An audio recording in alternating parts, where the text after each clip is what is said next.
Thank you very much, and hello. We're sitting in the Harry Ransom Center, which is at the University of Texas at Austin, and we're sitting in an exhibition called Mexico Modern that opens on Monday, September 11th at the Ransom Center and is free, and will be here throughout the entire fall to the beginning of January.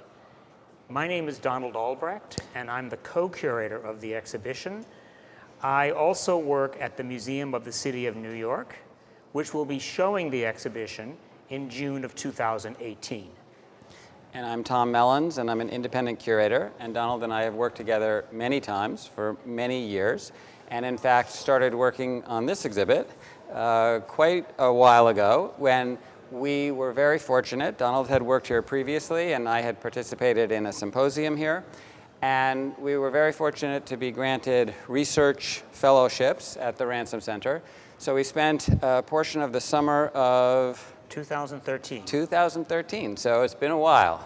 And I have to say, it's great to be back on campus. It's a remarkable place.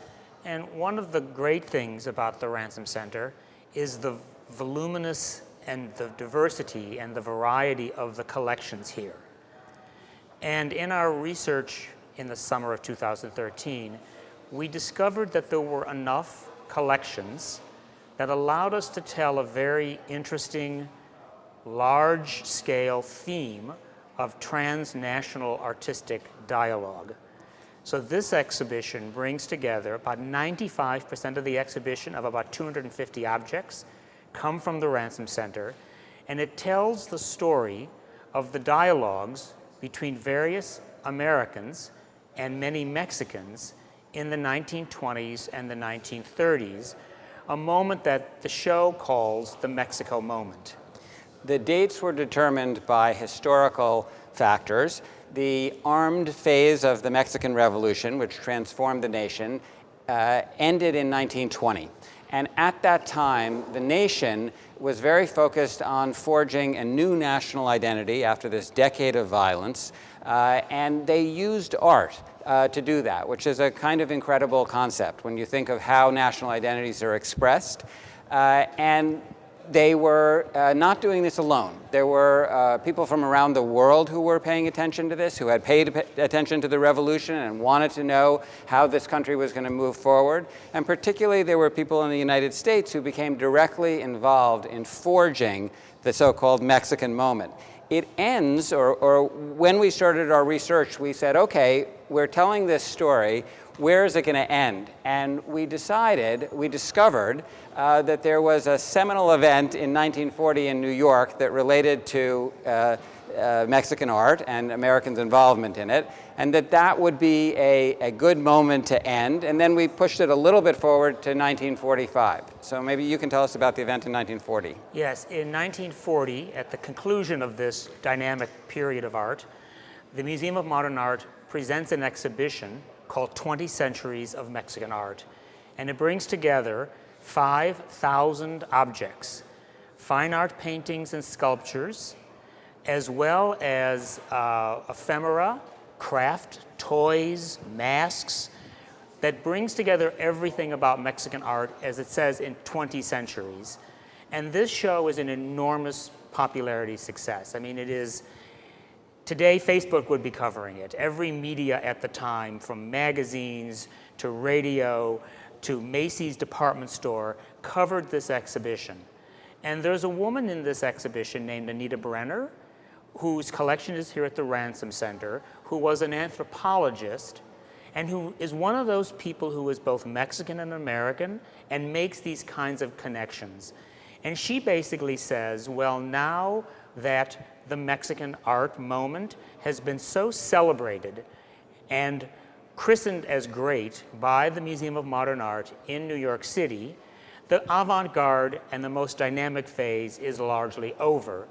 And we used her words because she's featured in the Ransom Center collections, and because she's featured in this exhibition, we used her idea of the closure of the moment, the most dynamic and experimental moment, as the closing of this exhibition.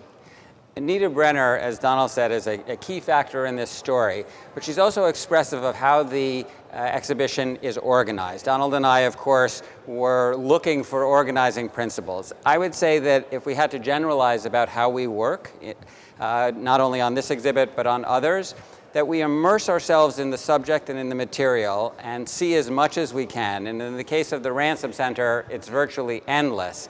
And try to have the material tell a story to us so that we're not imposing an idea on the material. At the same time, the sooner you come up with an organizing principle, the better, in the sense of you know what you're looking for. And what struck us was this Mexican moment didn't just spring out of nowhere. It didn't just happen by itself. That art movements depend on individuals and institutions to really move it along. And so we organized, what spoke to us in the collections were these individuals. Some very famous, Diego Rivera, Frida Kahlo, some somewhat famous like René Dorencourt, who before he becomes the director of the Museum of Modern Art is buying and selling Mexican art, and some not known to the general public, like Anita Brenner, who knows everyone and connects everyone. So we use these individuals, and in a few cases, institutions, to be the organizing principle of the show. And as you move through the show, you meet these people and you see what their contributions were. They fall into two categories, and maybe you can say what those are. Well, one category are the makers. So people such as a Chicago ceramicist who was a Mexican immigrant who does ceramics in Chicago.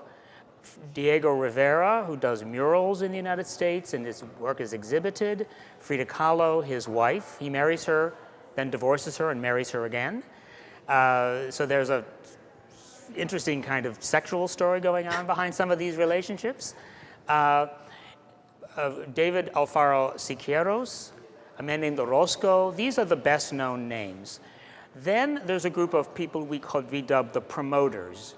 Those would be people who don't really create anything, but who connect the creators, show their work in exhibitions, publish their books, talk about them on radio programs, write about them in magazines. Probably the best known person of that ilk would be the husband and wife team Alfred and Blanche Knopf. They create a very well-known publishing house in the 1920s that still exists, and their archive is here at the Ransom Center.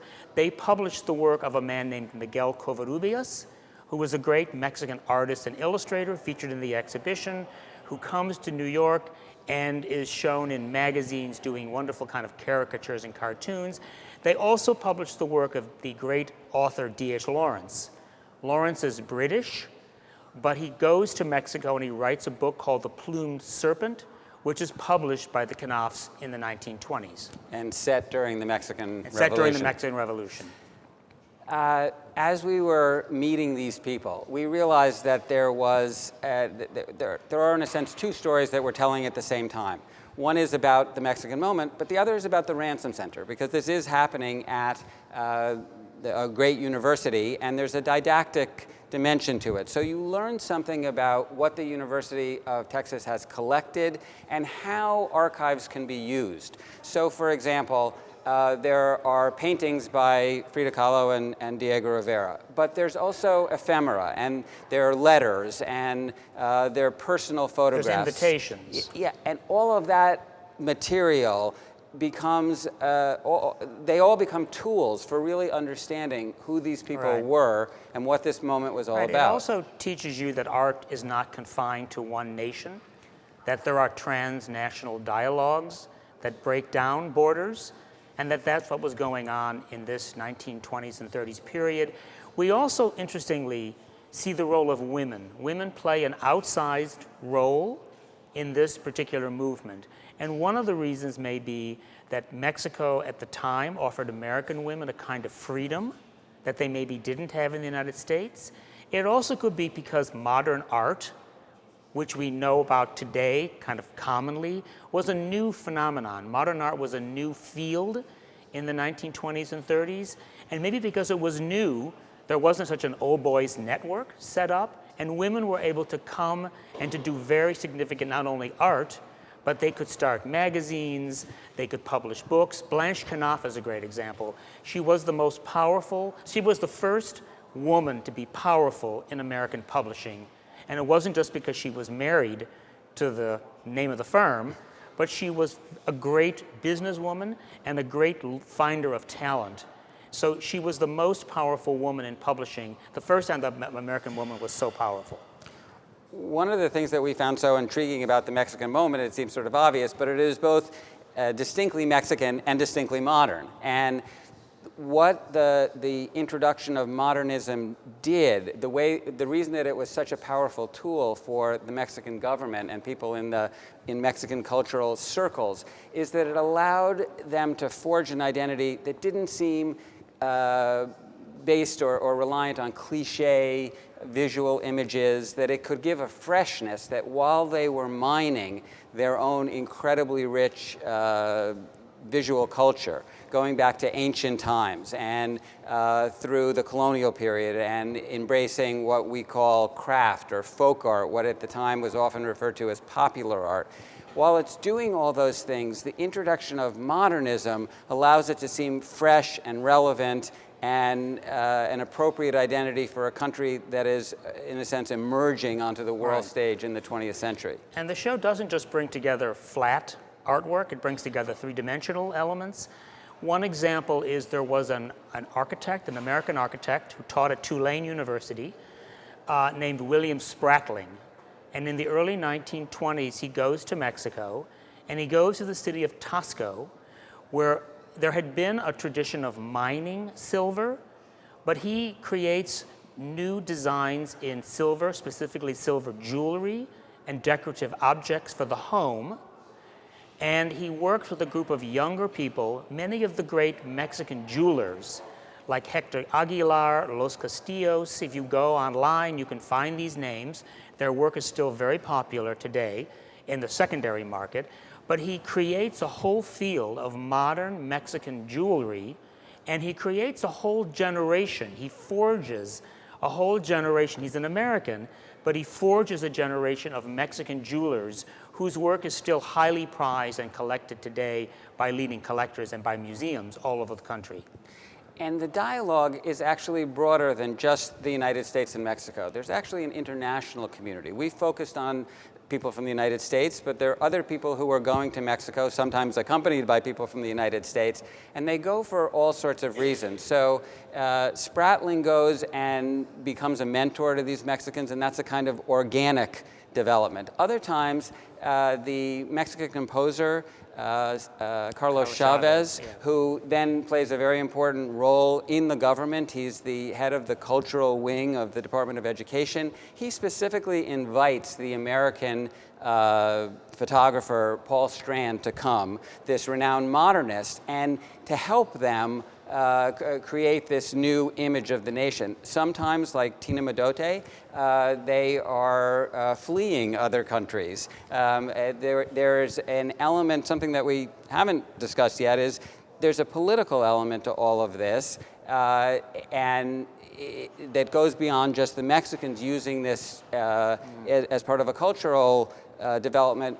But there's a radical element to this. And so some, not all, of the people who come from the United States as well as from Europe are attracted to the radical dimension. Right.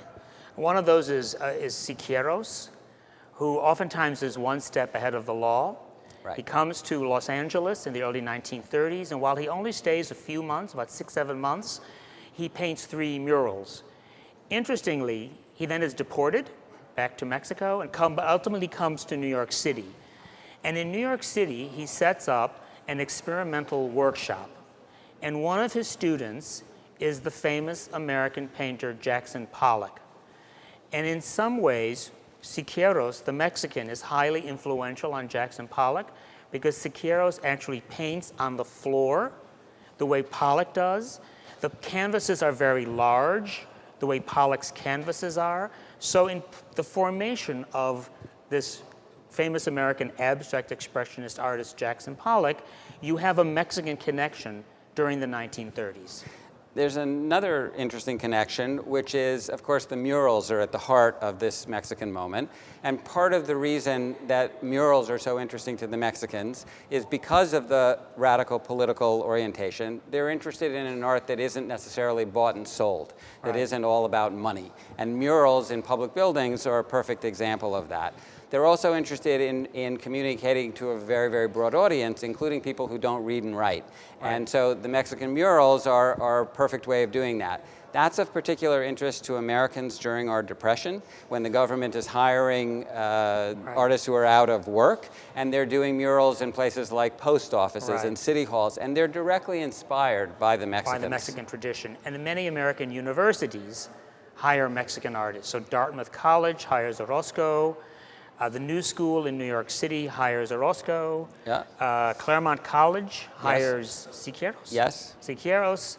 No. No, Orozco. So American universities, and almost all of these murals still exist. You can see them as you go across the country. A more controversial moment, however, is when in 1932, the Rockefeller family commissions Diego Rivera to paint a mural in the lobby of the then under construction Rockefeller Center. And it's meant to be a mural about the future of capitalism. And all goes well, and they're kind of accepting the somewhat liberal approach to the view that Rivera is painting, because he's painted a mural in Detroit which talks about Henry Ford. So everyone thinks this is going to work out. But at one point in the painting, he paints one of the founders of the Russian Revolution, Vladimir Lenin, and suddenly the Rockefeller family decides to destroy the mural.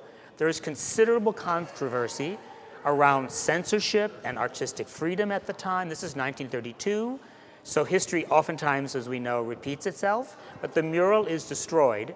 Rivera then does go to Mexico City and paints a version of the mural, which if you go to Mexico City, you can see. But that was probably the most controversial moment of the left-leaning Mexican artist coming up against American capitalism. Interestingly enough, it doesn't completely doom his relationship with the Rockefellers, and they stay patrons of his work. And but there is a flyer. You mentioned that it was a highly publicized event. This was national, international news that they're destroying a mural by one of the world's most famous artists. And he was Rivera at that point in his career was very, very well known. He was written about in American newspapers. He was very famous at that time. Yeah, and he actually was, I don't know if it's equally, but he was famous not only for being an artist, but also for being a member of the Mexican Communist Party and for his politics. There's a little tiny flyer in the exhibit, or not tiny, but a small flyer in the exhibit that is announcing a protest, a demonstration against destroying the mural. So it was highly contentious at the time. So we've mentioned that 95% of the exhibition is from the Ransom Center collections. However, there are other things we have found. I was raised in Chicago, and I was visiting my family, and I went to the Art Institute of Chicago. And in an exhibition that they did about emigres to Chicago, I found the work of a Mexican immigrant named Jesus Torres, who in the 1920s and 30s was a member of a famous settlement house called Hull House, which was a settlement house set up to help immigrants in Chicago acclimate to the American ways. And one of the ways they did this was to revive the Mexican craft tradition. They were very inspired by Mexican ideas. And they created a ceramic workshop called Hull House Kilns. These objects were made by Mexican immigrants, inspired by Mexican art. And I discovered a private collector in this exhibition in Chicago who had, I think, one of the very, very few examples of this man's work in private hands, and we borrowed that specifically for the exhibition to tell a Chicago story of the Mexican moment. There are 3 cities in the United States that emerge. As Donald said, there are murals all over the country at universities and colleges where Mexicans came to the United States to work, but there were 3 American cities that really emerged as the kind of epicenters of this: New York, Chicago, and Los Angeles. We have that theme sort of weaving through the portraits of the individual people. Right. The exhibition also looks at how some of these people worked with, they were artists, but they consciously worked with some of the promoters to create their image. So today we think of the Kardashians.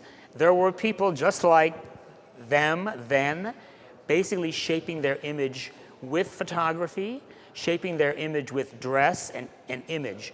Frida Kahlo is a great artist. She was married to Diego Rivera.